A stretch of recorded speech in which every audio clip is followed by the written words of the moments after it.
Hey Star, are you ready? I'm a lady! Yay! Welcome to Idol Days, the show about idol animes. I'm Sarah. And I'm Star. And we're back with more Idol Masters. Idol Master Season 2. Pew, pew, pew, pew, pew, pew, pew. Pew, pew, pew. Sarah, are you ready to master some idols? I already have, Star, don't worry. Oh, shit. Wow. Dang. Yep, Somebody's mastery. ahead of the game. I am the Idol Master. The Idol Master. Matster. Matster. Because of the logo. I love, like, the silly replace letters with other things. I know. I think the fun part about... Wanton use of capitalization. I think the funny part about Idol Master being Idol Master with an @ for the A is you can't ever write it in Twitter the right way. Nope. Because you just start tagging some random person. Some poor person called @Aster. Poor Aster.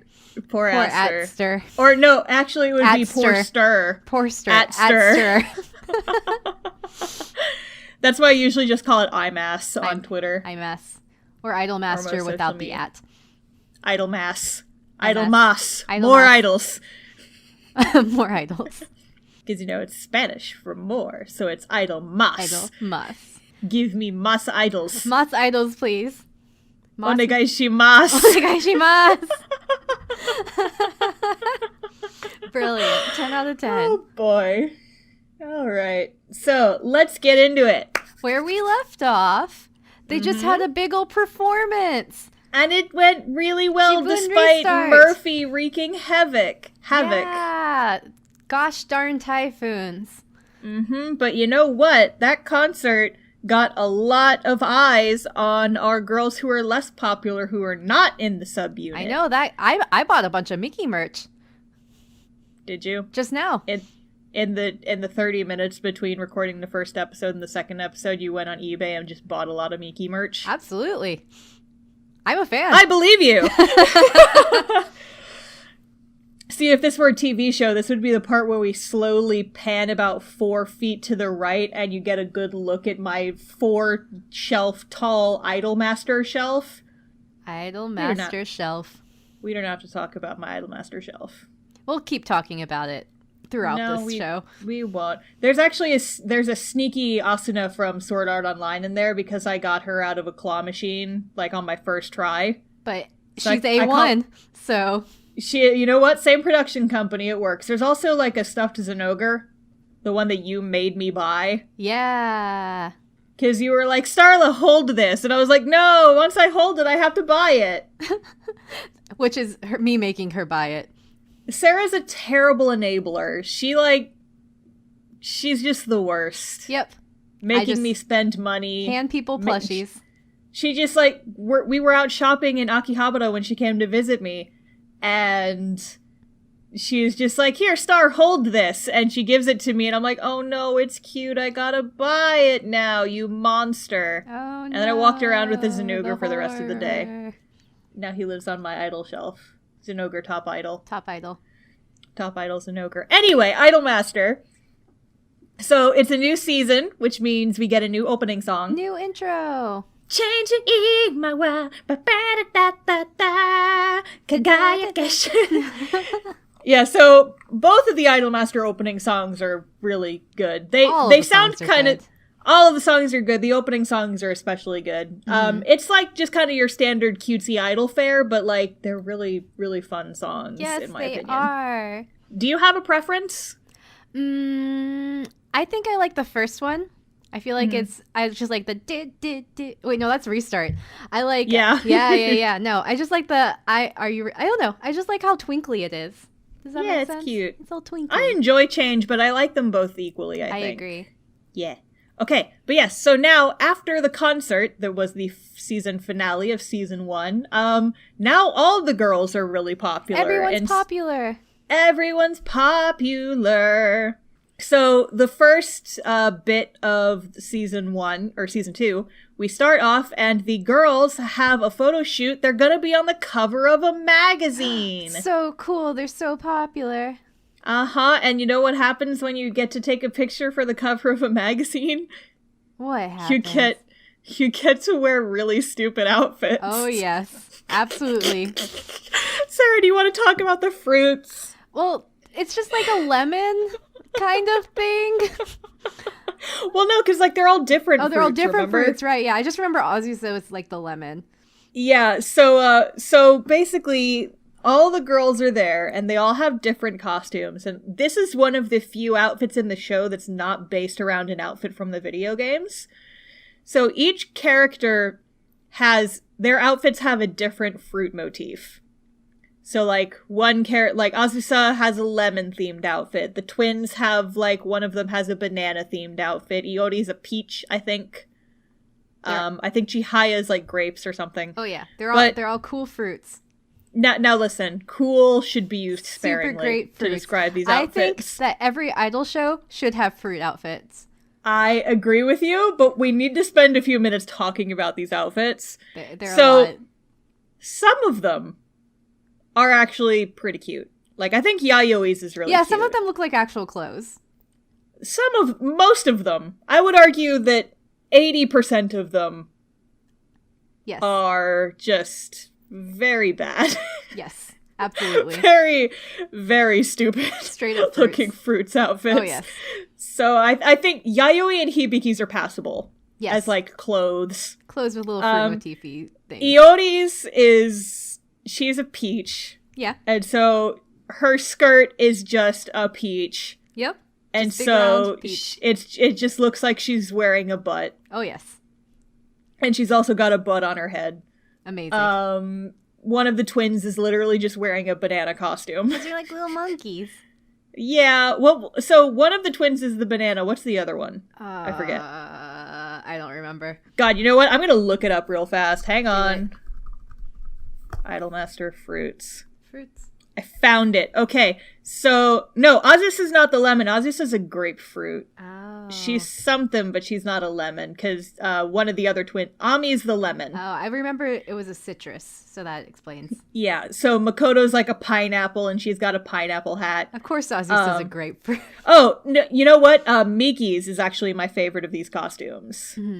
Because she's like the melon, and so she's got like a cute little... Cute. Yeah, hers I think was actually really cute. Yeah, so you it's couldn't like even necessarily tell it was a fruit thing unless you knew it was a fruit thing. Well, I mean, so like the skirt and the hat are like green and they've got like the white hatch marks on them. So it's kind of like a melon skin. Yeah. But hers is honestly really cute. The rest of them are not so great. They're amazing. Not so grape. Get out. Goodbye. No, yeah, Chihaya's is literally, she just has like this black dress with a bunch of purple balls stuck to it. It is horrendous. Not the best. Not the best. I think the most egregious is Takane's. No wonder Chihaya is so sad. Takane cannot fit through doors. No. Because her skirt is a perfect sphere. It's amazing. She's like apple themed, but the only reason you would know this is an apple is because she has an apple hat. She has an apple hat, red shirt, and this like plaid checkered red skirt that is a perfect circle. Round. It's bonkers. Amazing. Everyone should wear these clothes. No one should wear these clothes. Absolutely everyone. No. Get out. But anyway, so they spend most of the episode doing this photo shoot, and it's very cute. But then... What happened? What happened? What happened, Sarah? Well, they got the magazine back, but they're not on the cover. What? What happened? But these aren't cute girls. These are cute boys. They're not even that cute, and they're not wearing fruit costumes. Why aren't they wearing fruit costumes? Those bastards. They're just holding fruits. They're not wearing fruits. No one just wants to see cute boys holding fruits. They want to see cute boys wearing fruits. Or cute exactly. Girls. Give me the Jupiter fruit costumes. Yes. But yeah, so Jupiter is on the front cover instead. Yeah. Dun dun dun. And so this is our introduction to... We're getting deeper into the rival dynamic in season 2. So Jupiter is more strongly becoming the girls' main rival, specifically President Kudoy. Who has proven throughout the series that he does not know how to play board games. Yeah, he's just not very good. He doesn't know. Okay, so Japanese Kudo is black in Japanese, and so this is President Kudoy, which is like he's President Black, so you know he's evil. Yeah, and also they're 96961, so Q. Yeah, it's all a pun. It's all a pun. It's all like Japanese wordplay, and it's very good for establishing your villain. Oh yes. But basically, he's the president of this company is just like this maniacal bastard. You never see his face, and he's always playing board games wrong. Often different board games. No, it's like a different board game every time you see him, because I actually wrote it down. In the first episode you see him, in this episode, he's just playing Othello. But instead of actually playing Othello, he's just got the Othello board out, and he's gradually switching all the tiles from black to white until it's just a solid black board of Othello. And I'm like, I don't think you know how to play this game, sir. He's just trying to turn it all his color. He's like, I want everything to be black. It's my color. Because I am evil. And I'm just like, dude, that's not how you play Othello, you sick son of a bitch. It's a fun game if you play it right. Othello's that game where, like, you have a bunch of little oval pieces on a grid, and half of the, like, one side is white and one side is black, and so you gotta, like, flip your pieces over and, like, try to get the board all to be one color. But this dude's just not doing it right. Mm-hmm. And he's just playing against himself, like that dude in that Pixar short. But that's how you know he'll always win. And that's his goal.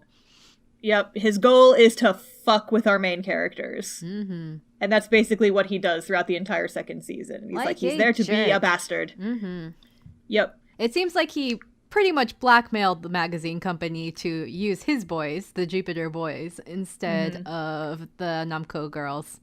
To just rip that magazine cover out from underneath them, and it's shady as hell. And they weren't wearing fruit costumes. They weren't wearing fruit costumes! How horrible. The sons of bitches! Give me the Jupiter fruit costume DLC or give me death. Yes, it's important. Ugh. Anyway, so another important thing here is you actually see Jupiter for a little bit here, but it's important to note that the evil president is lying to them and basically saying that Namco, the main characters, are the shady ones. Yeah, so all of them are like, man, I can't believe that all these girls think that they deserve our stuff when they don't do anything and they're lazy and they cheat and they're better at sports, but only because they cheat. I don't even think that Jupiter was competing in the sports. You only see them on stage for like a little bit. You never see them doing sports. Sports. Hashtag sports. Hashtag sports. Yeah, and then, like, so this episode ends with the girls opening fan mail. It's cute. It's pretty cute. And they all get cute little fan mails. It's precious. Just a little moe moment. Mm-hmm. The next episode 15. 15. Namaskar Sunday! So this is their TV show episode. They have their own variety show. Yeah, so in their new burst of popularity, they actually have their own like little variety TV show. It's called Are We Live Sunday? And they all have their own little roles. Yeah, this episode is actually really cute. And this does work as a standalone episode, actually. It's very much a standalone episode. It's a lot of short skits. Yes, it also would be kind of just a fun variety show to watch if it was actually a variety show. Honestly, yeah, I would watch it. Yeah, it's cute. Seems like fun. But yeah, so the three quote-unquote main characters, so Haruka, Chihaya, and Miki, are the main hosts of this show. Primary colors. Red, blue, and green. Yes. Primary colors, red, blue. Hair colors, well, yes. Hair but colors, their image color is red, blue, and green. Yes, but the hair color is blue hair, little red head, brownish hair with red bows, and then yellow hair. Mm-hmm. Yeah. It kind of bounces back and forth between the skits. So I think, like the first episode, we can just kind of say what everyone's gimmick is. Yeah. Hibiki is running very far. So Hibiki has the Hibiki Challenge, which is, it's implied that every episode she has to do something else. But in this episode, she has to run they dropped her somewhere in the countryside, and she has to make it to the studio before the episode ends. She'll make it, probably. She doesn't. Spoiler, she ends up in bear country, and they see a sign that says beware of bears, and they're like, Hibiki, should you be there? And she's like, what? I'm gonna keep running. She's like, I'm good with bears. She's friends. And then later in the episode, she's like running in the rain, and she's crying, and she's like, where am I? And they're like, oh god. Yup. We've abandoned her. Where is she? Mm-hmm. And Makoto, Starla, does she wear a dress? She does. Yay, she do. She do. So Makoto and Yukiko are paired up for their little bit, and so they're doing the Makoto makeover. Makoto makeover. And so Yukiko is kind of running the show and Makoto's in different outfits. And so first they say, okay, so this is an outfit that Makoto picked out for herself. And she comes out wearing like this extremely fluffy pink Lolita outfit. That's just it's just this princess dress. It's covered in bows. So and she's like doing this cute little pose. And she's got like the little double peace signs. And she's like, yeah, beep, beep, beep, beep, mako, makari. And the audience hates it. And Yukiko's like dark face, like, get back in there, wear these clothes instead. Yeah, this is like the angriest you ever see Yukiko. She's like, Makoto, what are you doing? Why would you betray me like this? Get back in the changing room! And so we come back to them later, and Yukiko's just making her try on more and more like hot boy outfits. Oh, yes. So she's in like a guy's school uniform, and then she's in like a punk rock outfit. Like a suit, yeah. And it's great. Amazing. And the audience is going ham over it. Heck yeah. So then there's also Yayoi, Iori, and Azusa. So that's the poor baby, the rich baby, and the big sister. And they're all helping out little kids. They're at a kindergarten. Yeah. And it's really cute. It's like a little learning thing. Mm-hmm. And Yayoi can't read. No, she tries really hard, but she can't. She like trips over her words a bunch when she's trying to read this little weather forecast, and it's like, oh baby, but it's okay. Japanese is really hard. Yes, and it's cute. It's cute. It's a cute little moment. The one weird thing about this segment is Azusa's whole thing is like they're all wearing the little kindergarten uniforms. They're obviously sized up because these are not kindergartners; these are adults. Mm-hmm.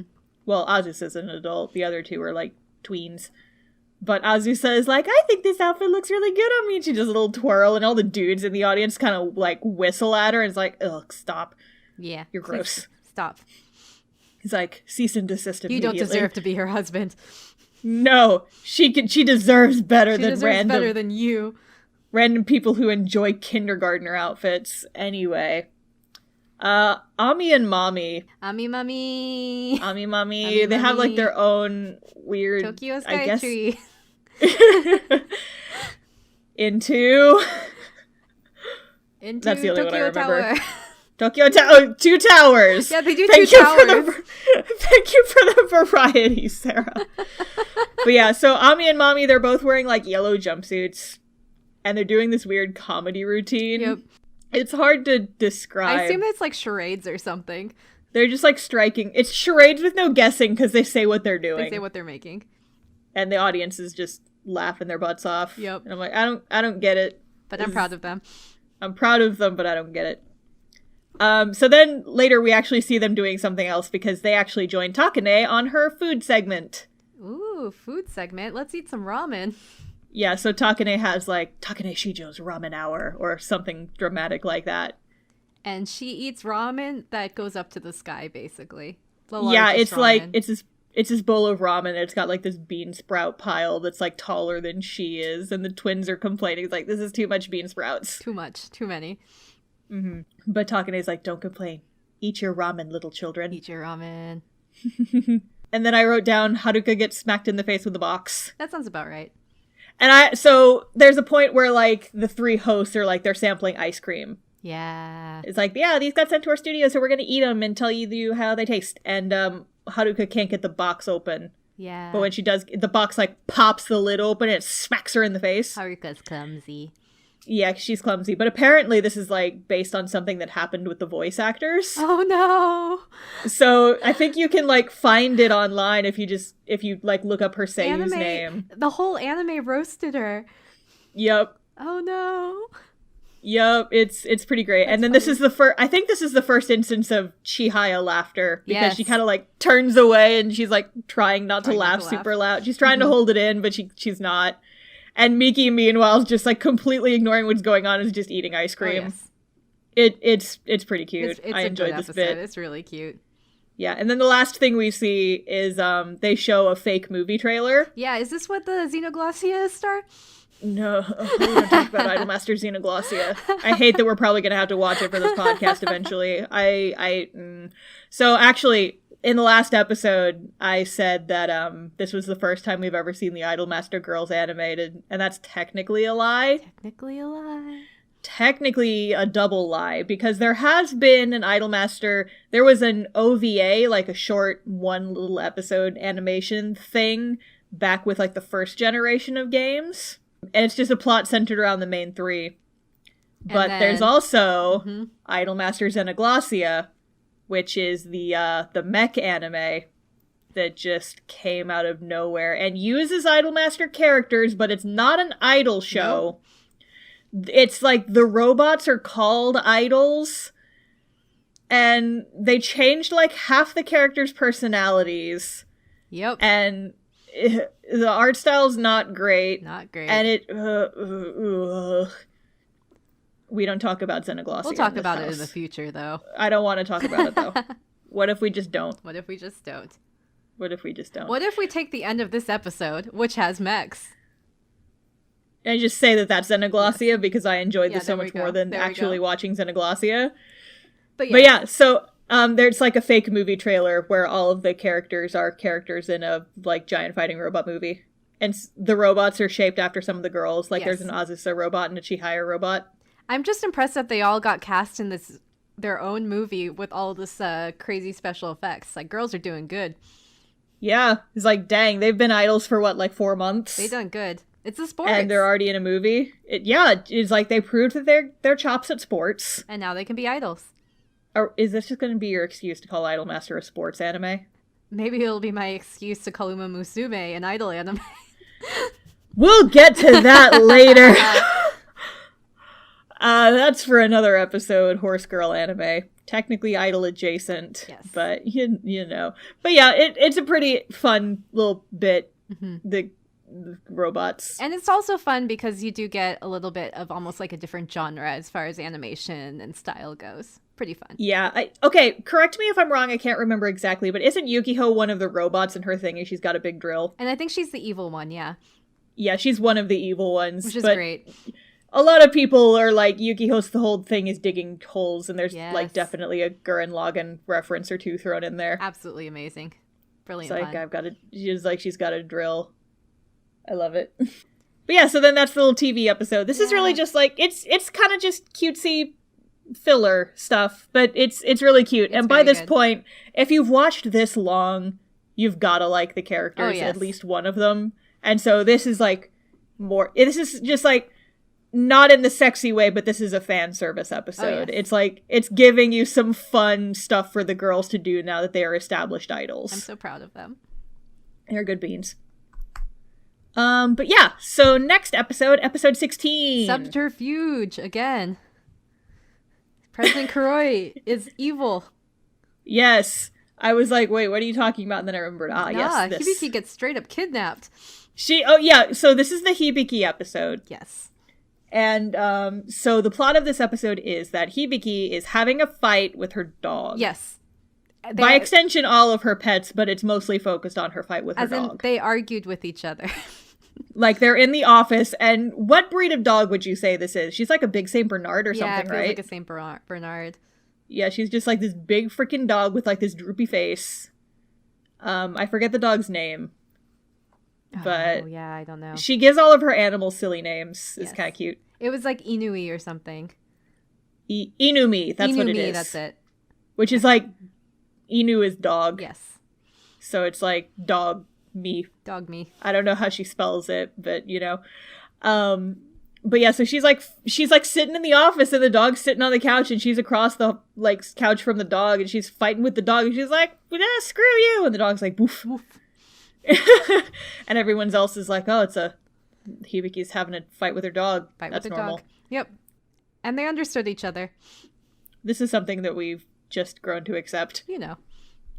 But yeah, so that's a problem because Hibiki and her dog are the main hosts of like a cutesy little animal show. Yeah.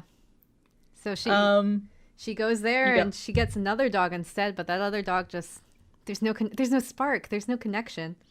Mm-mm. No spark. And this other dog, like, it tries to pee on her.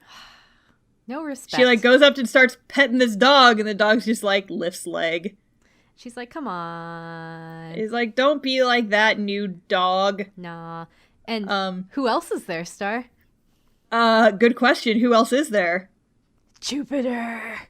Dun-dun-dun! Because it turns out that Jupiter are the special guests on this episode, and Evil President is also there, just like in a parked car with tinted windows. Oh yes, absolutely evil.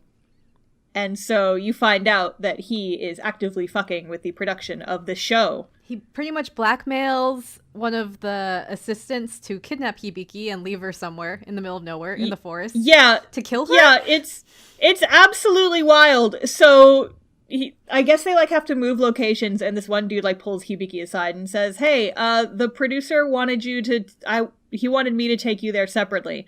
And she's like, "Okay, I trust you." So she gets in a car with this dude, and he drives her off into the middle of nowhere and just pushes her out of the car and then drives away. And then she falls off a cliff. Like she could have died. Yeah, like this actually could have killed her.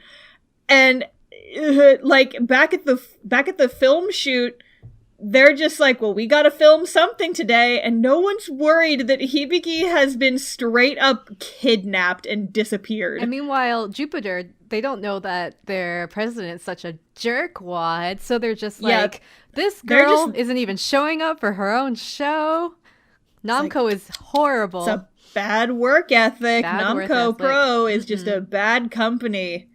Meanwhile, their performer literally got her ass kidnapped. And then it starts to rain. Yeah, and like Hibiki, like we said, she kind of falls down a cliff and she's like stuck there and she can't get up. But Hamzo is with her. And Hamzo is the MVP of this episode, her hamster. He runs back to the production agency. No, Sarah. He doesn't even run. Yeah, you're right. He does not run the whole way. Because we get a goddamn montage of this hamster running to the train station, getting on the train, taking the train back into the city, running through like the wind and the rain back to the like production company, and then does hamster charades to everyone else there to be like, little Timmy fell down the well, little Hibiki fell off a cliff. But Hibiki's dog is also there. Yeah. And little doggo realizes what's up. Mm-hmm. And she and Hamzo and everyone else run over to save her. And when we mean everyone, when we say everyone else, we mean all of Hibiki's pets. And she's got a lot of pets, including some pets that you think that someone should not be allowed to have. Most notably, an alligator. They're friends. They're all friends. Sure. She has so many animals in her, like, small apartment, and they all come to save her from being pushed down a cliff.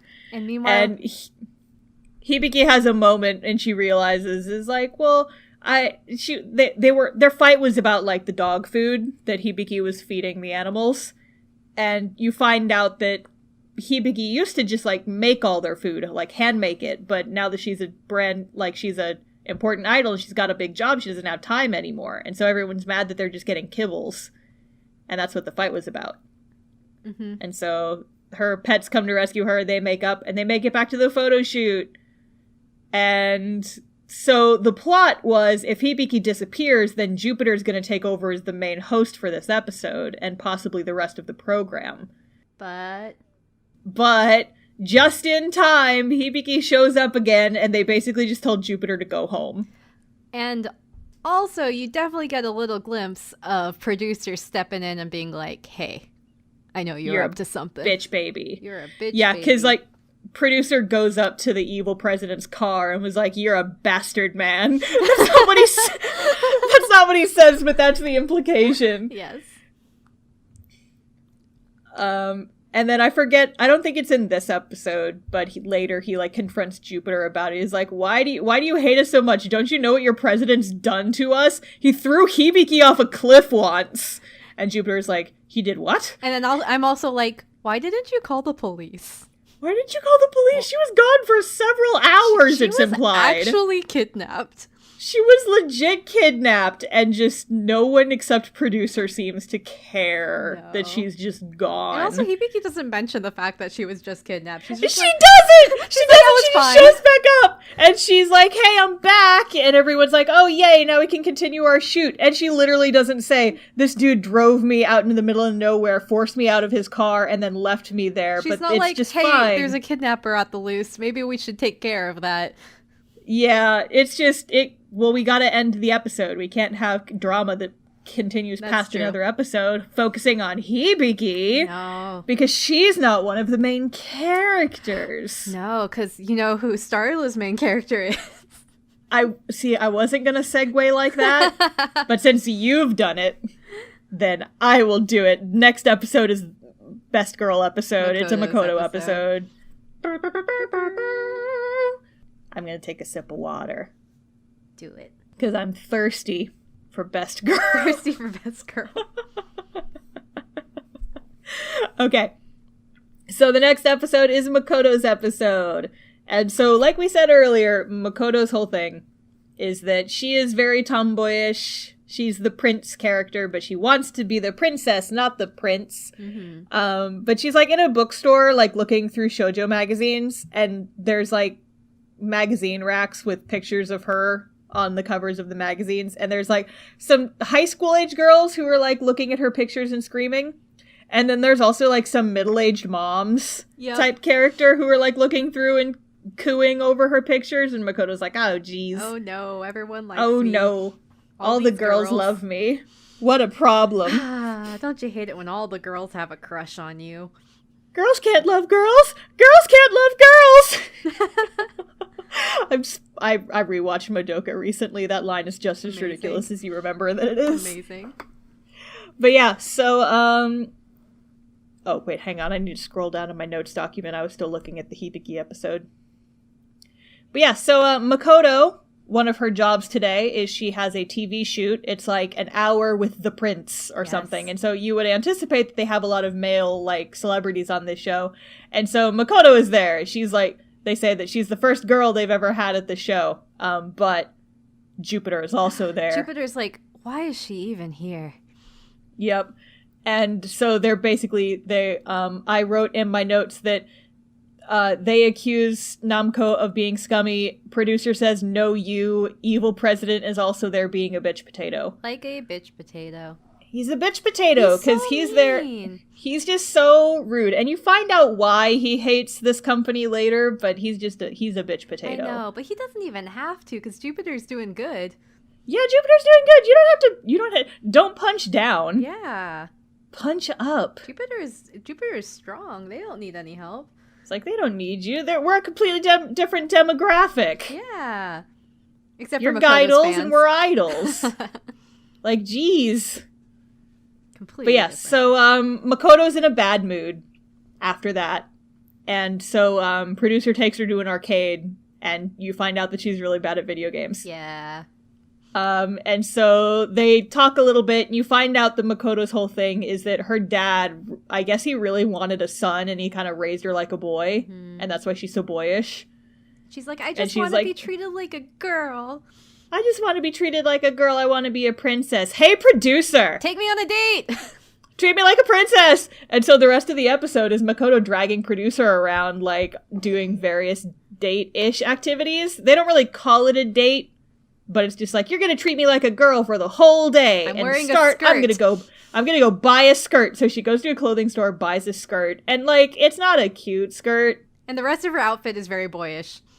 Yeah, she's got, like, a hoodie. And, like, a plaid shirt. This cute, and, like, a hat. Mm-hmm. But she puts on, like, this, what I assume is, like, a green denim skirt. Mm-hmm. And it's not super cute, but it's okay, I guess. It could be and shorts. She's like, oh, it could be, it could be shorts, but it's a skirt, and it makes her feel good. And so she drags producer to what I guess is, like, an amusement park.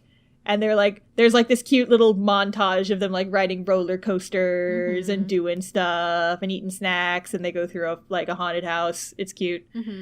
But at one point, there's a couple of girls I see walking around, And then later, those same girls are within eyesight of Makoto and the producer, and these, like, 3 punk-ass boys... Yeah, they started antagonizing them. ...are giving her trouble. What punks? Yeah, because they're like, hey, you bumped into me. You should apologize. And the girls are like, leave us alone. Please. And Makoto decides to step in. Yeah. Like the prince. Yeah. Just and natural so instinct. Yep, natural princely instinct. And so she steps in, and she almost gets punched by one of these dudes, but producer jumps in front of the punch and gets punched instead. Yep. And you find out his motivation is like, you're an idol, and it'd be bad if something happened to your face. Which is true. Which is true, yeah, but it's like, I didn't have any other ulterior motives. It's just that it would look bad if you got punched. Yes.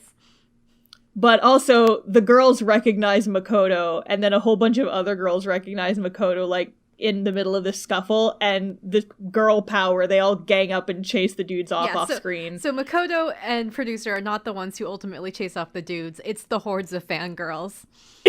Yes, but we don't actually get to see that, because after producer gets punched, it just kind of cuts to them, like, on a park bench. But you can imagine. You can imagine it, and it's great. Mm-hmm. But yeah, and it's cute. And so, like, the end of this episode is they ride the little carousel, and producer's like, the princess should sit in the carriage. But the carriage is the worst part of a carousel. It really is. It doesn't move. It doesn't move. It just sits there. It's for kids who get motion sick. Like me. Or whatever. Oh. Yeah. Do you ride in the carriage, Sarah? Yeah. Oh. But I know it's not the fun part because of that. Oh, I'm sorry, baby. Anyway, so that's Makoto's episode. It's sweet. And her whole revelation from this episode is, I'm okay being the prince as long as I get to be the princess eventually. Yes. And sometimes she can make other people feel like they're princesses, which is also Yeah, good. That's her whole thing. It's like, I will be the prince so that these other people who are fans of me can feel like princesses. Yes. What a good idol. Mm-hmm. A good bean. My daughter. I love her. So next, episode 18 is the Ritsuko episode. Yes, Ritsuko. I forgot she was an idol. Yeah, well, she's technically not anymore, but she used to be. And this episode is honestly really cute. It's pretty cute. Here, do you want to talk about it? Okay, so Azusa gets sick. Mm-hmm. And now Ryugu Kamachi, they have a show, but they don't have their center for this cool new song.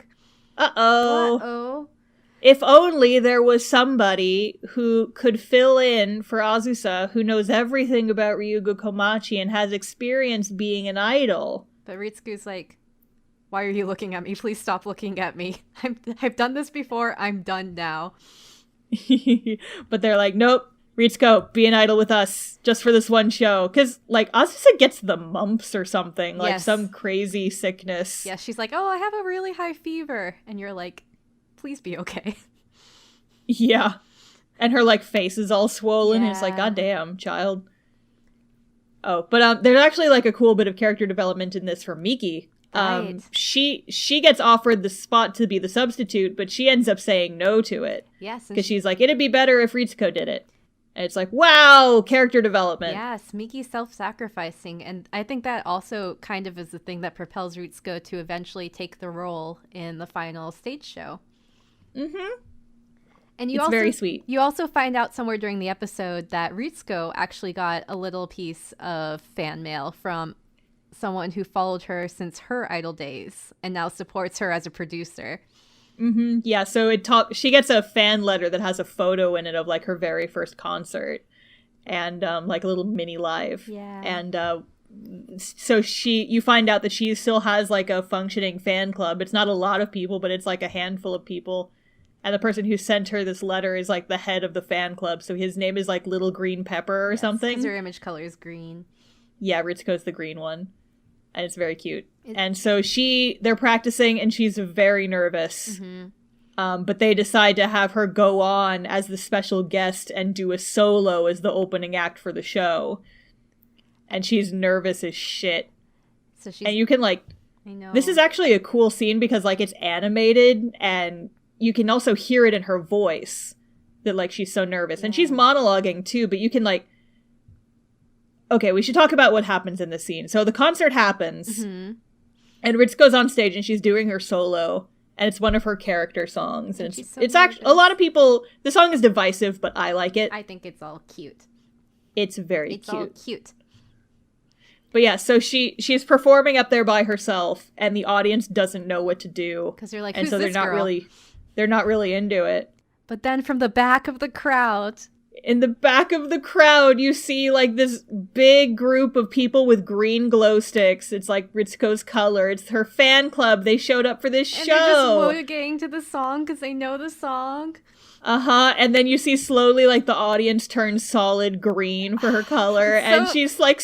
Right, there's, like, she starts smiling and she starts getting into it more. And she's just dancing and she looks so happy. It's like, oh, baby, go! And the voice acting really is, like, the strength of this whole scene. I agree. Yeah, because... So, I've heard this before, that Ritsuko's voice actor is, like, the biggest fan of the series. Aww. Like, she adores this series, and so if you watch her concerts, if you watch her in the concert, she gets so into it.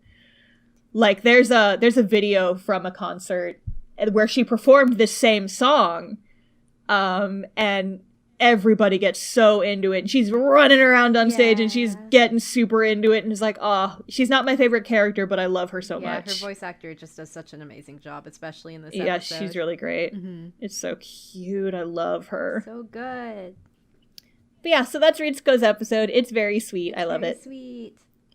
Next up is the Takane episode. Where is she? Where does she come from? Where does she go? Where does she come from? Takane Joe. Takane Joe. Takane Ojo-sama. We did it. We did it. Okay, so Evil President is back. We had, like, a brief reprieve from Evil President for Ritsuko's episode, but now he's back. He's back with a vengeance. And he wants to make a scandal. And what better person to cause a scandal than this girl who has a super sharp eye and can tell when people are following her constantly. Yeah, so basically Evil President hires a photographer and says, we don't know anything about this Takane chick. Go stalk her for a while and see what you can dig up. But Takane knows that someone's following her. She, like, gets the vibe. And she's like, someone's fucking following me and I don't know who it is. Yep. But just by chance, she walks past a dude on the street and he drops his wallet. She turns around to give the dude his wallet back, and he's so thankful that he actually, like, takes her out to dinner. Turns out he's the president of a record company. Yeah, and so Scandal photographer takes pictures of this, and the next day it's on all the magazine covers. Takane is gonna switch. She's betraying Namco Pro, and she's going to move to this other company. And so all the other idols are like, you're doing so good. We're going to hang around with you all the time. Don't leave us because we love you. Yeah, they get, like, super clingy because they're like, you can't leave, you can't leave. And Takane's like, what are you guys doing? What are you doing? It's like, well, I feel like I'm being followed, not just by a stalker, but also by you guys. Yep. And so what they end up doing, Takane kind of tells the producers, like, I think somebody's watching me, and I have no privacy. Whoa. And so what they end up doing is they devise a plot, and you don't figure out the plot till the end of the episode, but they devise a plot to get the photographer dude to come out and show himself. And then she shoots him. She pulls a gun on his ass. So, backing up a little bit, Takane gets to be the police chief for the day. It's like a publicity And she thing. gets a gun. And she gets a gun. It's not a real gun. It's like a prop gun, but it looks like a revolver and it's very realistic. And so the guy who dropped his wallet actually shows up to this photo shoot, and at one point, like, goes to shake her hand as the police chief, and the photographer, like, busts out into the middle of the crowd. He's like, I gotta take a picture of this! And then Takane pulls the gun on his ass. He's like, stop right there, motherfucker! And then she also does some sick judo move, even though he's like, I'm a judo master. Yeah, so producer tries to attack the photographer judos him, and then the photographer tries to attack Takane, and she flips him. Yep. Just like when we first met. Just like when we first met. Wow, I forgot about that story. I'm, like, within a week of meeting Sarah, I poked her in the back to get her attention, and she freaking, like, karate flipped me over her shoulder. It was a reflex. And it was, we grew better as friends. Yay. Yay. But that was, like, less than a week after I met you. Yeah. And then it's like, love at first sight. I think it happens to lots of people. I tend to flip people, you know. That's not something you should do. Oh, is it? No. You hurt somebody. Well, I was okay because it was on a cushy carpet, but... Oh, okay. So that's why that guy didn't get up. Sarah. Anyways, so Takane's on the moon. Sarah. She talks to her moon family at the end. And everything is okay. But there's important shit that also happens in this episode. Because while, yes, this is Takane's episode, it gets hijacked a little at the end. And kind of in the middle as well. So at one point in the middle, before they, like, flush out the photographer that's stalking Takane, they end, like, Takane and Chihaya and a couple of the other girls end up at, like, this Japanese, like, festival, like a fall festival or something. Oh, yeah. And when Chihaya leaves, the photographer, I guess he, like, lost track of Takane, and he's like, oh, that girl was hanging out with the girl I'm stalking. I'm gonna follow her for a little bit. And he follows her to a cemetery. Yeah. And so Chihaya goes to the cemetery and runs into her mother there. Oh, it's so sad. And we don't really see what happens in this scene, but the photographer takes a picture of it. And then later at the end of this episode, Evil President gets a hold of that picture and uses it. He's like, well, I didn't get to do a scandal on the Moon Princess girl, but I bet I can make this blue-haired girl the center of attention. And then the episode ends with Chihaya scandal. I know. Because, like, there's a whole expose about Chihaya, and, like, the magazine covers, like, she killed her brother.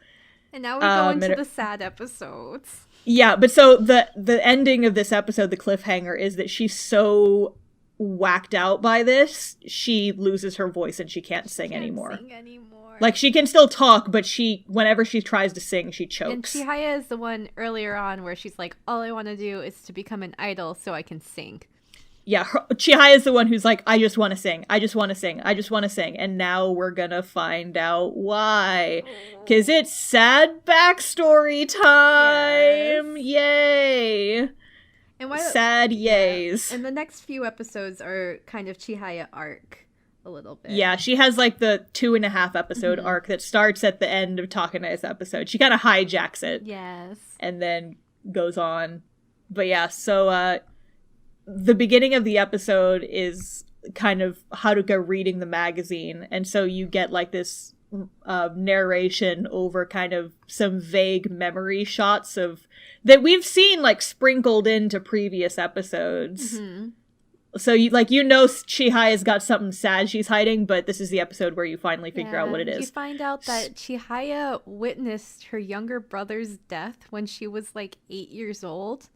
And it was because he was like playing somewhere and she was on the other side of the street or something, and she calls his name and then he runs over to her and then he gets hit by a car. And so in like the sad memory flashbacks, you like hear the brother talking, and then you just like hear like tires screeching, and then you just see his shoe in the road. And then all of her backstory is that she had memories of like when her brother was alive, him being like, please sing for me. And so she sings. Yeah. So for him. Yeah. So the brother loved to hear her sing. And so whenever he was sad, he was like, sing, big sister.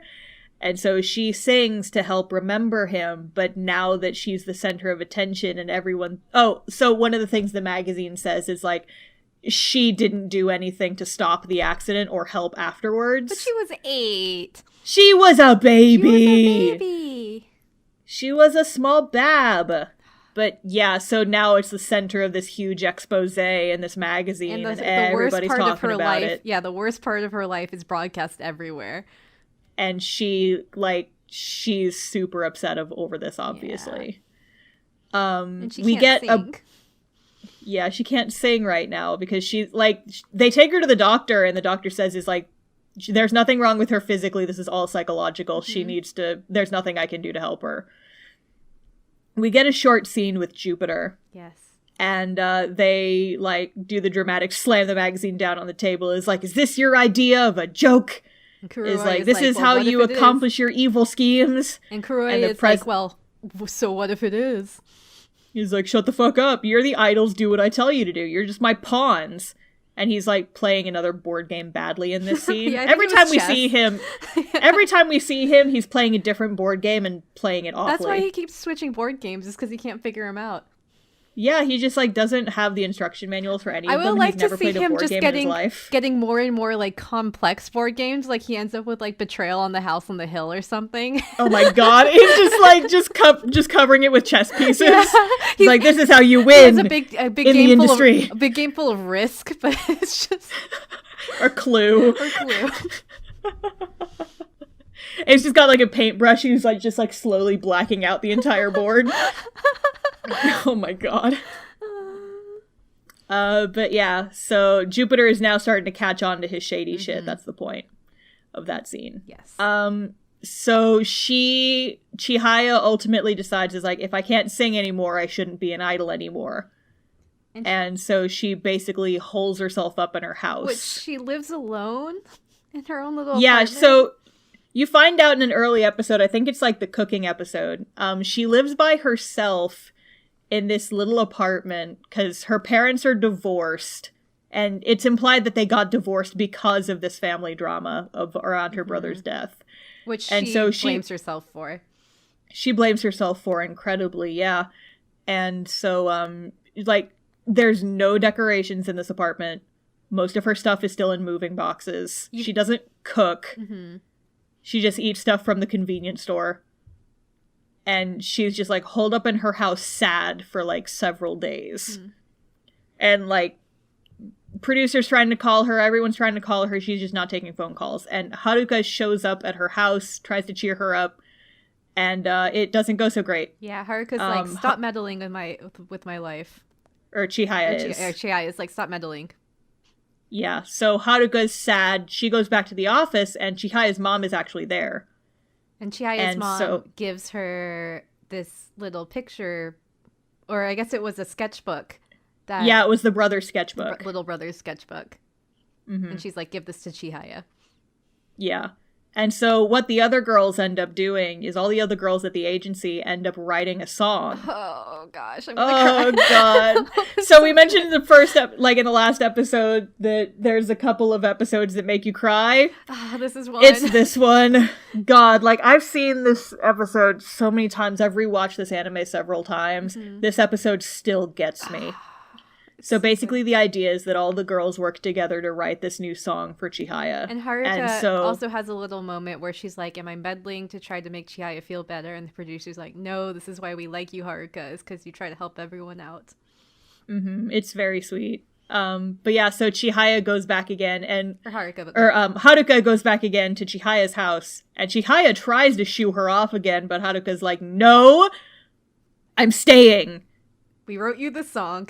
We wrote you this is like, so she like, there's a letter written and she like gives Chihaya the bag and she like slips it in the mailbox. It's like, I'm going to put this in the mailbox, but you better read it. And it's like a letter from all the other girls, and it's sheet music for a new song and the little brother sketchbook. And it's, oh God, I'm getting a little teary just thinking about describing this next part. So they've got a concert coming up. And they're all like, hey, Chihaya, we're not even going to doubt the fact you're coming to this concert, even though you said you weren't. Like, they put her on the set list, and they're just like, we'll hope she shows up. We wrote the song for you to sing. Yeah, and so she almost doesn't show up.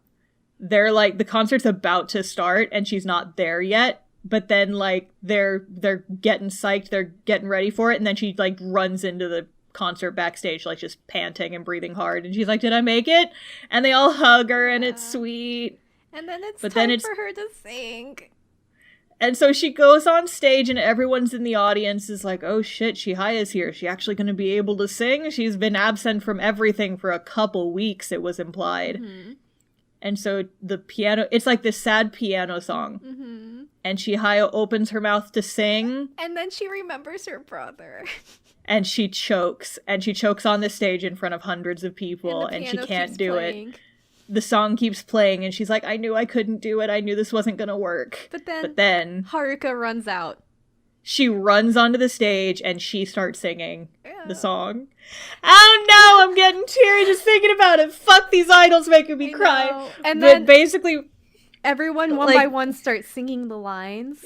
And then so they all like kind of come in and start like flanking Chihaya on the stage, and it's so cute. And then the music swells, and then Chihaya picks up for the main chorus. Yeah, and it's like, so she's surrounded by her friends, and she's like, no, I can do this. And there's like this dramatic dun dun dun. Do do do do, and it's all about, and like she fucking nails it. The song is all about like, you know, believing in someone else and like standing by them, and it's the song's called Promise in English, and it's just, oh my god. And so the thing about Chihaya is she arguably has the best voice out of any of the characters, like technically, and she does get a lot of ballads and solos when she's in songs. A lot of her songs are very like kind of lyrical and dramatic, and this song is no exception, but god damn, she just fucking nails it. And it's awesome, and she's crying, and all the other idols are crying, and everybody, and I'm crying. Like, oh god, legit, like there's a tear on my face right now. Yeah, my heart is just like It has been 9 years since I watched this anime for the first time. This scene still gets me. This is one that you remember. This is like, you can watch this scene by itself on YouTube. It's not going to have the same emotional impact, but just like, stab you right in the Doki maker. Right in the fucking Doki machine. And this is another thing, I guess, with all of this that I also find very interesting with Idolmaster is a lot of the drama, like there's some silly drama between the girls, but that's not usually the main drama. You either get this weird fantastical drama with like Kudoy Productions, or you get like really sad, really deep plot lines. Like this is about and that's consistent throughout like Idolmaster and all of its spin-offs. Yes. Because Cinderella Girls has something like this too. Yes, and I feel like the next big arc towards the end of the series is also something that is a very serious kind of dark feeling, and they pull it off very well. Yeah. I mean, so my thing is, like, if we're talking about Idolmaster versus some of the spin-offs, I felt like the Cinderella Girls, like, end of show drama hits a lot harder than the end of this show. It's still valid, though. Absolutely. And we'll get there. We'll get there. We're not done with Chihaya's arc yet, though. Yes, no, sir. So that's the end of that episode. Next episode is Chihaya arc part 2. So she did well at this one concert, and so you see at the very beginning that she does a tells it all interview that kind of clears up most of the drama. But evil president is not having it. He's determined to sink this ship. I'm gonna take Namco down. He's like, I will destroy them. And what better time at a giant concert with a bunch of fans and also Jupiter's there. Oh yeah, so it's a joint concert. It's like a music festival type thing. And so Jupiter's there and Namco's there, and everyone's kind of excited because it's like Chihaya is going to go on the stage and she's going to show everyone she can still sing even after being dragged through the mud like this. It's going to be her comeback story. But just like the concert in season 1, everything starts going wrong. But this time, it's because of sabotage. It's evil president's fault.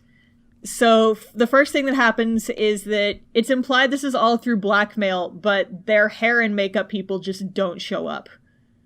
And so the girls have to do their own makeup. But they're so good, because they're just like, oh, we'll do our own, and we'll help other people who can't do makeup. And they're just helping each it's other really out. Sweet. Oh, my heart. Yeah, like Moon Princess Takane helps Chihaya do her makeup, and she's like, your color looks a lot better. And I'm like, she looks the same because it's anime, and that's just the color palette. But imagine if they airbrushed crappy makeup on top of them. That would be better.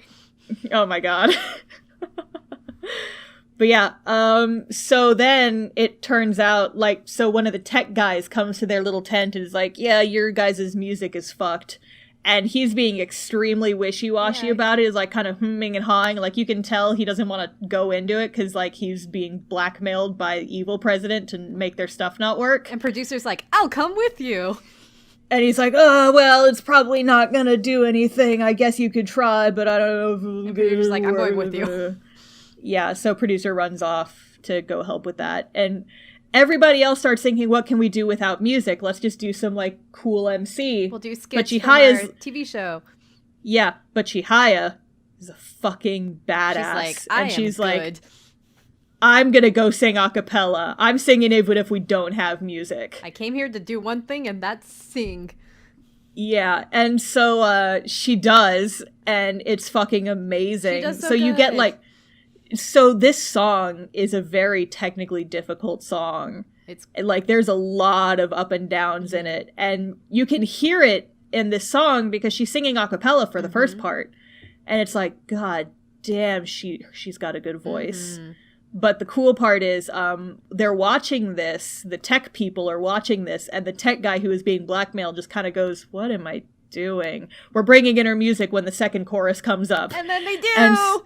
And then she like hits the big note of the chorus and the music goes like ba-ba! And you were crying. You were just crying last episode and you're crying and again. Now you're crying again!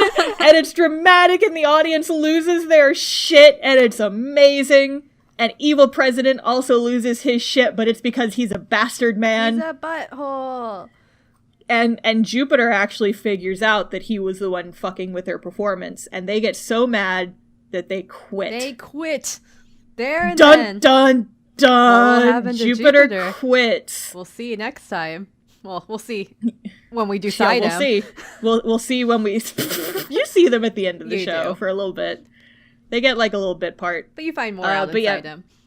Yeah, so this only takes up like the first 2/3 of the episode. So the last third is kind of like this cute little moment. They stop at a nice restaurant on the way home. Yes. And Kotori, the office lady, is actually there. It's She's like a performing. Jazz speakeasy bar, just like a bunch of rich people and politicians hanging out there. Yeah, so she's like singing. She's the entertainer. She's singing along with this piano player. And an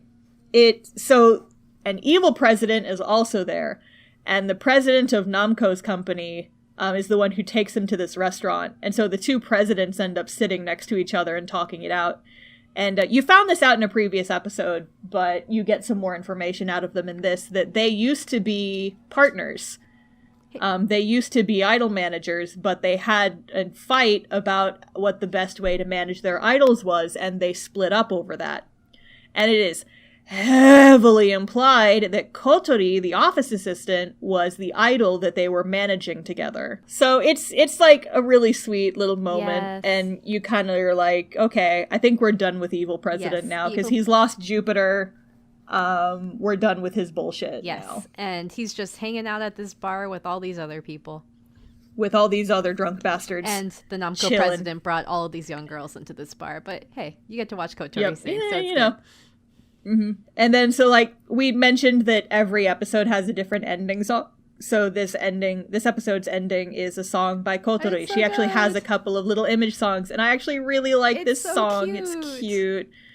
Yeah, it's called Sora, which is sky, and it's really sweet. It's got like all these little fluttery little piano at the beginning. It's so cute. Mm-hmm. It's a very cute song.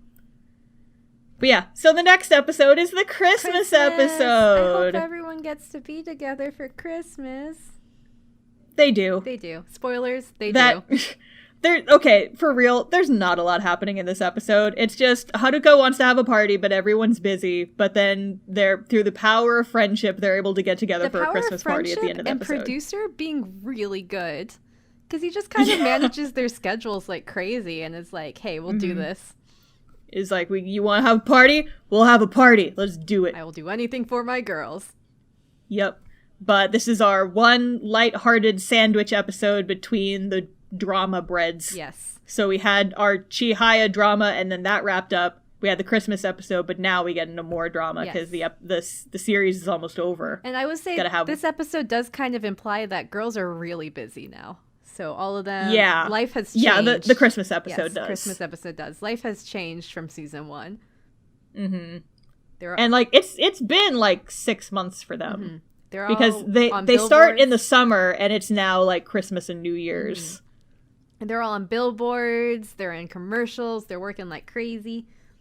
Ryugo Komachi's song is on the radio. Yes. There's like a little montage of Haruka listening to the radio and just like looking around at all the ads and magazines that everyone is in. They're all so talented. Mm-hmm. He's like, good beans, but being busy is also a negative. Yes, it is. And that leads into the finale. So episode 23, we're 3 away from the end. There's 3 more episodes of the show. Mm-hmm. And so they have a New Year's concert coming up. And so they've started doing rehearsals for the New Year's concert. But oh my god, you know what I just realized? What? When is this New Year's concert? Because a lot of drama happens between the Christmas episode and the New Year's concert. True. But those 2 holidays are only a week apart. There's a lot of drama that happens in 1 week. Yeah, and it's implied that Haruka's out of commission for several days. Did they just start rehearsing after Christmas for a New Year's show? Maybe this is at the same time? Maybe this is next year? Maybe? I think I accidentally just found a plot hole in this show. Chinese New Year. Lunar New Year. They're doing it in February. You know what? Yep, we're gonna go with that. We're gonna go with that.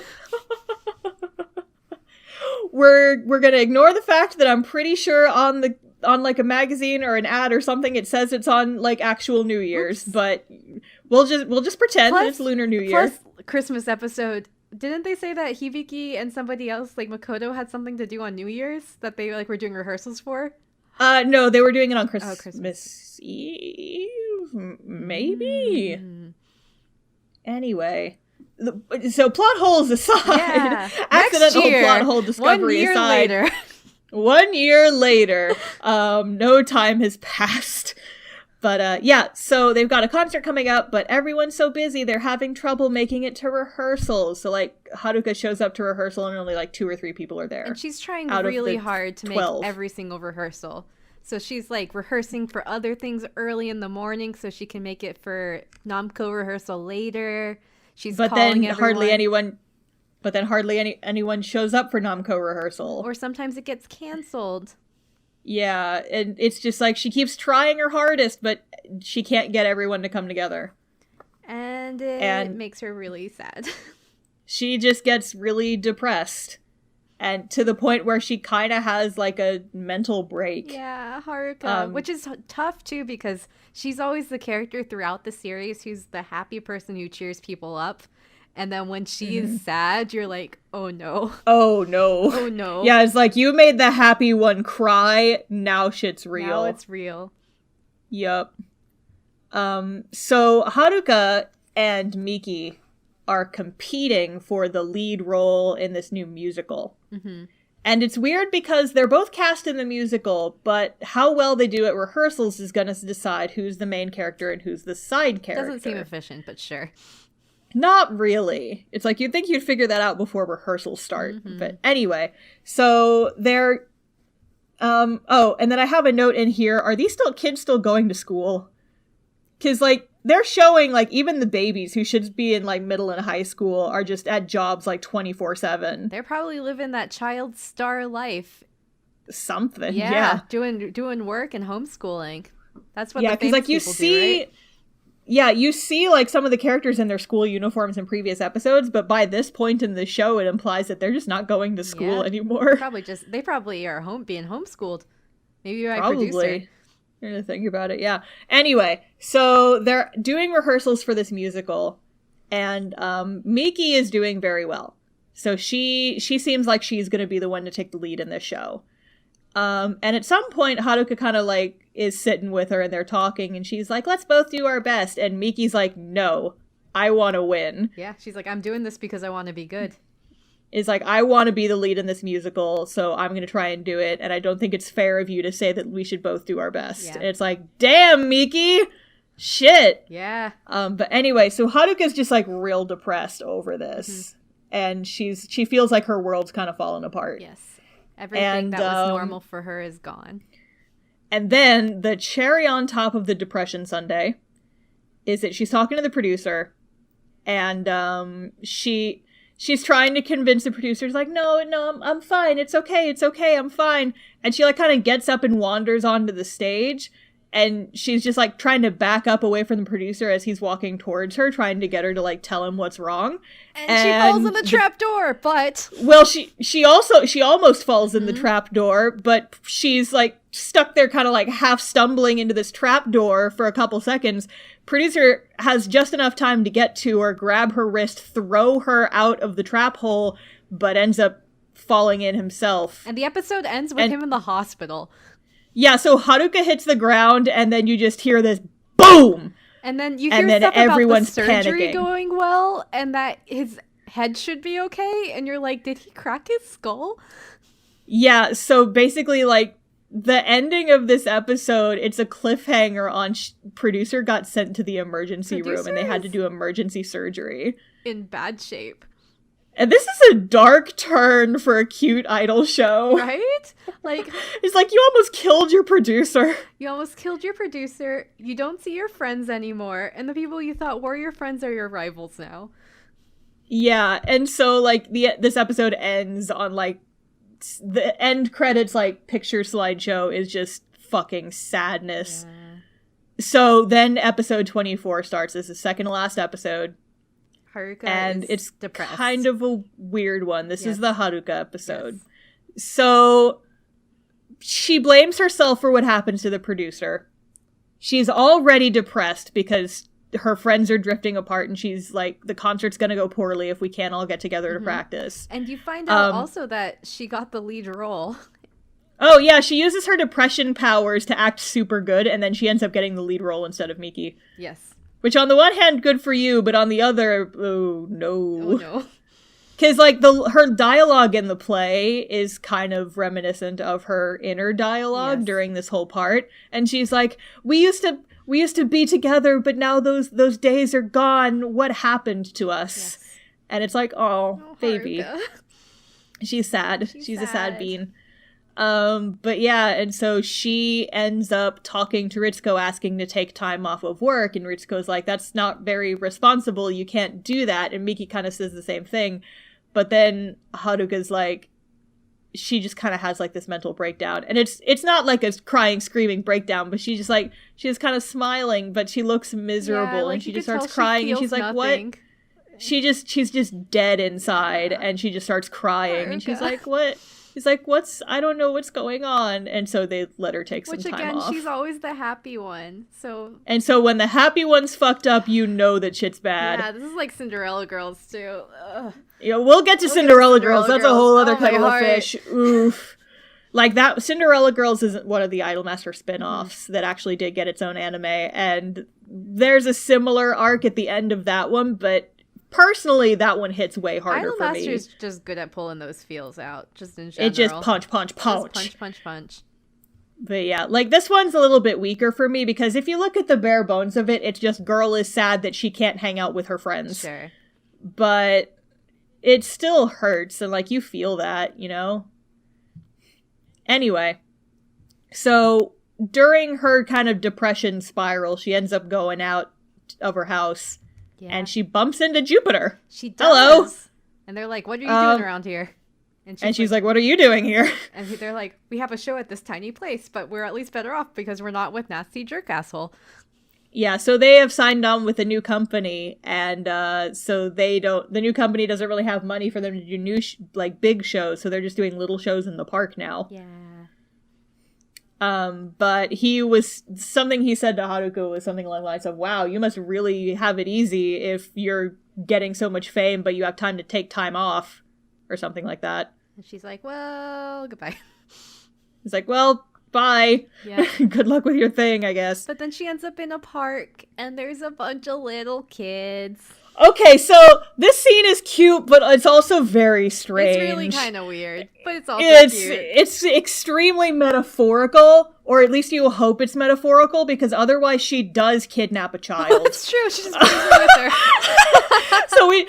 So do you want to tell what happens in this little scene? Well, it's very cute. All the little kids go up and they're like, "Hey, are you Haruka?" And she's like, Are you that idol? And they're like, you are. And they kind of take her and they're like, okay, we're going to just sing all of your songs. And we're going to sing all of Namco's songs, and then she starts imagining each of the girls as like each of the little kids as the other girls in Namco Pro. Mm-hmm. They're like, oh, like in Haruka's head is like, oh, this person looks like or acts like Makoto with Iori and the way they argue. Mm-hmm. And then she looks down. And this little kindergartner reminds me of these other friends that I have. And then she looks down at one of the girls and she's like, and this one reminds me of me. And so she's just like holding hands with what now looks like this tiny baby version of herself. Exact same hairstyle, just shorter. And she's just like little girl's just like, I want to be an idol like you when I grow up. Uh-huh. And so then Haruka leaves. With the child. With the child. She just kidnaps this kid that looks exactly like her. Yeah, so she just kind of runs off with the baby version of herself, and then she's like on a train for a while, and then she's just kind of walking around, and they eventually meander over to the concert hall where their show's gonna be. And she walks into the clothes version of herself. Well, no, so the baby version of Haruka turns into the idol version of Haruka. Yes. And she's like, I like being an idol because I get to sing with everyone. And then she just kind of like so Haruka's thing at the beginning of the show was she gave the producer a little caramel candy to give him like energy, like good producer energy. Mm-hmm. And so then in this scene, the idol hallucination version of Haruka gives real Haruka like a little caramel candy, and then she disappears. Yes. And it's like, okay. Where's that child I kidnapped? Is the candy still there? Good question. We never get to find out. And so then, is this the real life? Or is this an anime? Spoilers, this is Perfect Blue. This is Perfect Blue. Uh-oh. But yeah. Uh-oh, yeah. Oh god. Haruka, no, run! Uh-oh. The kid's got a knife! Uh-oh. You haven't seen Perfect Blue, right? No, I haven't. I'm excited for you to talk about that one. Yeah, spoilers. Podcast spoilers. But yeah, so the next shot we see of her is her running through the city. She's running for some reason. Yeah. And she sees like a big TV screen at the top of the building, and who is it? It's everyone but her. It's everyone but her. They got together without her, those sons of bitches. What jerks? But actually they're cute. Yeah, it's cute. They're like, we've got a concert coming up and you all should all come and watch it. Oh, but hey, by the way, Haruka, if you're watching this, we love you. Come back. We're at our spot. And then we're at our usual place, our office. Come rehearse with us. The concert's like tomorrow and we haven't practiced at all. And also, we started practicing 4 days ago? ? Timelines? And we just never told you. Yeah. There's like some interspersed scene of Chihaya talks to the president and gets everyone's schedules moved around so they can all rehearse together, which you think would be a higher priority, right? If you've got a major concert coming up and you, like, come on, man. Come on. That shit's important, and you seriously can't manipulate their schedules enough to make it so that they can go to rehearsal for this big fucking show they're gonna do. But nope, that photo shoot in the park is way more important. It's pretty important. That televised ping pong game is really important. I mean, sports. Oh god, we brought it back to sports. We brought it back to sports. Anyway, so now Haruka's done being sad, so now it's time for the finale episode. They're gonna sing together. A bunch. Yeah, so it like this whole episode is basically the next concert. Yeah. But we start with producer. He's still in the hospital, but he's at least, like, conscious now, and he's got, like, the head bandages on. It's like one of his feet's broken. And office assistant Kotori comes to visit him, and then he asks her to sneak him out of the hospital. Yep. Like, a week before he's supposed to get discharged, because he really, really, really wants to go to the concert. I just want to watch my girls. Yeah, and everyone's like, should you be here? You look terrible. And he's like, probably not, but it's fine. He's like, thumbs up with his arm in a cast. Basically. Oh god. Yeah, so he shows up. And then it's cool because if you look at the first concert versus this one, there's like some visual differences. So like in the first concert that was focused on Ryugu Komachi, each girl had a big box for their fan mail, and there was like this little tiny box off to the side for the rest of the girls, and it's like empty. But then in this concert, like, not only do they all have their own individual boxes for fan letters, they also each have, like, giant flower bouquets that were delivered by, like, their fans. And it's so cute. It's so good. It's like, aw, babies, they made it. They're big idols now. Mm-hmm. But yes, and then we get to the big song and dance number of this episode. Dance and song. The dance is actually a combination of both openings. Yeah, I didn't notice that, Star. Well, yeah, so it's like Ready and Change. Yes. And so it, like, special edition is what they call it in the show. When they play a song insert in the show, like a little title card will come up on the bottom, and it's really cute. And so this one's like Ready and Change. Yes. And so, like, the opening verse is Ready, but then for the bridge, they switch to Change, and then they do... It kind of goes back and forth between the cool songs, and they actually mesh together really well. Yes, they really do. And the funny thing about... the funny thing about this sequence is that the dances are animated extremely well, but it is also definitely recycled dance animations from both of the openings. Yes, for sure. But the pièce de résistance, and is actually this shot is what got me into Idolmaster, because you showed this to me. It's so good. It just goes through. There's a giant moving camera shot that pans over, like, every single character, and it's all animated in 2D. It's amazing. Like, the background's on 3D, but all the characters are still in 2D, despite this huge fucking bonkers camera move. And all of the characters in different outfits. It's amazing. Yep. Yeah, they're not even in the same outfit. Like, they all have their own individual costumes. And, like, they all match. They're a match set, but they don't move have, differently. Like... Yeah. They move differently. They all have different shapes to them. And, like, all the characters have super different hair and, like, body styles. And it's wild to see this thing animated. But I remember, like, it almost gives off a vibe of, like, a cute Japanese Idol version of the big camera move from Beauty and the Beast that was so revolutionary. Yes, it does remind me of that. Because it starts at the top and kind of works its way down while, like, panning to the side. Yes. It's a brilliant camera move. And it's bonkers. It's really cool to watch. Great cinematography in all of these large shots. Yes. Very good. But yeah, and so it's just, like, a really well done little concert scene. And you get, like, some interesting shots from, like, the audience's perspective. They do so good. And they do so good. And it's very pretty. Like, if you're not invested in watching the entire series of Idolmaster, I would recommend watching episode 7, which is the Azusa episode. Watch the Azusa wedding episode. It's so good. Is it 7 or 8? I think it's 8. It might be 8. Yeah, so watch episode 8, which is the Azusa episode, and both concert episodes. Oh, yes. And just the Chihaya song. And the Chihaya scene. If you look, I'm pretty sure it's on YouTube. If you look up Idolmaster, the song name in Japanese is Yakusoku. Which means promise in Japanese, and that scene isolated is on YouTube, unless they take it down again. Yes. Ugh. But it's just, you can watch it on Crunchyroll. You'll watch it on Crunchyroll, yeah. We're not advertising because we're paid. We're advertising because it pays the creators. We're not sponsored. We just use this service. Or you could buy the DVDs or Blu-rays.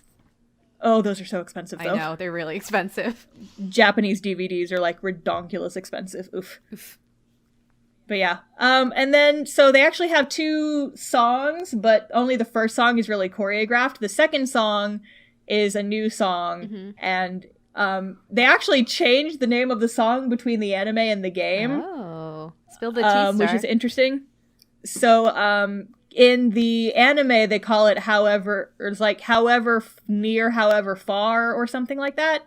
But the actual name of the song is We're Forever, right? So they changed the title of the song between when it showed up in the anime and when it showed up as DLC in the video game. So, I don't know. Wow, secrets. But yeah, it's a cute song, and they have different outfits for this bit, and you and I actually cosplayed these. We did, and I know the song dance. Yeah, they're very cute. They have, like, the little blue bodice with, like, the little coattails in the front and the back. Little stars and, for like, Starla. double layered, like, little circle skirts. And it's very cute. It's very and they've got, like, a little pink sash. They're very cute. Yes. These are, like, some iconic outfits. They're very precious. But yeah, so this song is really just, like, a montage. Yes, all the memories of the girls and them working and the trials they went through. Yeah, it's just all recycled shots from the anime, but it's really sweet because it's like, look how far we've come. Yeah, it's like the show's over. Look at all the things they did. Aren't you happy? Look at how far we've come. Welcome look at the to babies. Idol Hell. Give us your money Give us now. Your money. Buy the game. But yeah. And so after the concert's over, they still have like 5 minutes of screen time left. And so they all go on like a little cherry blossom picnic. Yeah. And because it's spring and it's very cute. And somehow they have time in their schedules to do it. To just go on a little picnic, Honeybee time. Go on a little flower viewing picnic. Yes. But yeah, it's super sweet. And then that's the end of Idol Master. Yay, oh, the Idol Master. Babies. Yay, we did it. We finished it. So there actually is one more episode, but it's not on Crunchyroll. Have you seen this? I don't know if I've seen this episode. So it's like an OVA. It's just like an extra mystery 26 episodes. It's just like a bunch of little skits. Oh, cute. Tell me about it, Star. Okay, yeah. So I wasn't able to find it before this, but a lot of the individual skits are on YouTube. And so half of them I watched recently, half of them I'm just doing from memory. There's one where Azusa gets the hiccups. Oh no. And so some of the girls are like trying to scare her into not having hiccups anymore. And then there's one that just shows Miki like falling asleep in weird places. That sounds about so right. She's like on a stage for a concert doing really well, and then it hard cuts to her like asleep in the dressing room. Sounds about right. Sounds about right for Miki. She sleeps a lot. And there's Chihaya, Makoto, Yukiho, and Haruka all do karaoke, and Chihaya takes it way too seriously. That's amazing. I would that be one's probably intimidated to have to do karaoke with Chihaya. That would be like I don't think I'm going to sing this time. You can go. Yeah, well, that one's actually fun because the caveat of that little scene is that the karaoke place actually gives scores, and I went to a couple karaoke places like this, where like at the end of the song it grades you on how well you did. And Chihaya has never been to karaoke, and so she watches all the other girls sing and get really good scores, but then she tries to sing and she gets like really bad scores. And so she's like, fuck you, machine. And she just sings a whole bunch of songs trying to get her score to go up, but by the time she gets a perfect 100 score, she turns around like, everybody, look, I did it! And they're just like passed out in the chairs. They're like, we're done. It's like, we're tired and we want to go home now, Chihaya. And then there's also a couple of the girls go to like a revolving sushi place, and Jupiter is there, and so they just kind of fuck with each other for a couple minutes. That's really funny. I love that. It's pretty cute. That one. That one specifically is on YouTube. If you look up Idol Master Revolving Sushi Battle, you'll find that little sketch. It's very cute. It's like Takane versus Jupiter, like eating sushi. That's really funny. And Takane doesn't know what revolving sushi is, so she just imagines a bunch of individual pieces of sushi spinning around. It's like, oh. I love it. That's what it's like on the moon. It's very cute. Yeah. It's like on the moon we have sushi that just stays in place. Yeah, because it just floats. Yeah, there's no gravity on the moon, you know. Up in space. Up in space. But yeah, so that's the Idol Master. That's the Idol Master, and this is Big Dokies, we did it. This is the Idol anime that got you into Idol Hell, Star, correct? Yes, dragged me by both ankles into the hell pits. And now I'm coming to you live from the hell pit. And now you own almost every single Makoto figure that exists. Oh, God. I'm still missing a few, my holy grails. Your holy grails. Maybe we'll find them in the next year or so while we're doing this Idol anime. Yeah, it might motivate you. Oh, God. But yeah, so now that we have finished, what are your final thoughts on Idol Masters? Final thoughts on Idol Masters?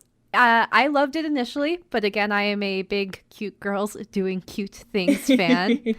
She is. I really am. I really find this to be one of the more, I feel like, influential Idol shows. I feel like you get a lot of story beats that end up in a lot of future Idol shows. Mm-hmm. And also really well animated, really engaging. I really like the fact that you do get time to focus on each girl's. Like, it starts out with a very large cast, which seems very intimidating. But it's very overwhelming. It's very overwhelming at first. But as you go through, you really do get what feels like personal time with each of the girls, which I really enjoy, while still kind of driving the whole feeling of they're all improving, they're all getting better, and they're all bettering themselves in their hearts, even when they're just chilling or wearing clothes or crashing a wedding. I'm just proud of them. Overall thoughts, beans. I'm proud of the beans. They're good beans, and beans. You should be proud of them. I'm so proud of them. Yeah. What are your thoughts, Star? Yeah, so my thing about this show is, you know me, I'm very critical sometimes. Like, especially of idol shows, because I consider it a genre that I love very much. But I'm also the type... idol expert. That was the sound of light reflecting dramatically off my anime glasses. Oh, I thought you were cocking your shotgun. That too. It's a shotgun filled with glitter, and anyone who gets hit by it becomes an idol immediately. Amazing. So that's a prop that I have here in Texas. We just have those. That sounds about right. Don't try this at home. That sounds right. Yeah. But so my thing is, like I mentioned, my backstory with this show is, and this whole franchise is very odd, because when I first watched this show, I kind of hated it. I watched, I think, the first 2 episodes after you recommended it to me, and I got bored, like, immediately. And I was like, why would anyone watch this? This is not very good. But the only reason I got back into Idolmaster, and the only reason that any of this happened, was I had a knitting project. And I don't knit very good, but this was my first major knitting project, and I finally got to a point where I was good enough at knitting that I didn't have to look at what I was doing. And then I just had my hands occupied, and my brain needed stimulation. And I'm like, well, what's an anime that I haven't finished yet? There's that one that Sarah recommended to me like 2 months ago that I never actually watched more of. And here I you guess are. I'll watch this. And then... down into hell you went. Into the hell pit. Down into the hell pit. Yeah, like, so when I recommend the show to people, it comes with the grain of salt of watch the first 6 episodes, because episode 6 is the intro to Ryugo Komachi, and by that point, it's kind of got the plot hooks going. And so you can kind of get a better idea of where it's going to go from here. It's not just cute girls doing cute stuff, it's cute girls with ambition doing cute things to get better and improve their careers. But they're also cute. They're also very cute, but, like, it's all carbs, basically. They're cute, but there's not a lot of, like, veggies in that sandwich. And so it's not going to hold you over very long. Just like that time you only ate bagels. Shut up. My scurvy story has nothing to do with this, okay? That's fair. Ugh, God, don't bring up my college eating habits. But anyway, so yeah, I mean, it's a show that I am surprised I fell in love with as hard as I did. And there are definitely some parts of it that I don't like. But I think that you can like something and still point out where it could have been better. Mm-hmm. And I don't think that pointing out flaws in a show means that you love it less. Yes. If anything, it just makes me want to look at shows critically for things that, like, other shows in the same genre do, what they do well, what they do poorly, how is it implemented better or worse in other shows. It's a really interesting, like, little puzzle to see what focuses different people, different directors put on different characters, and, like, what character types are in these shows and how they play off of each other, etc., etc. Exactly.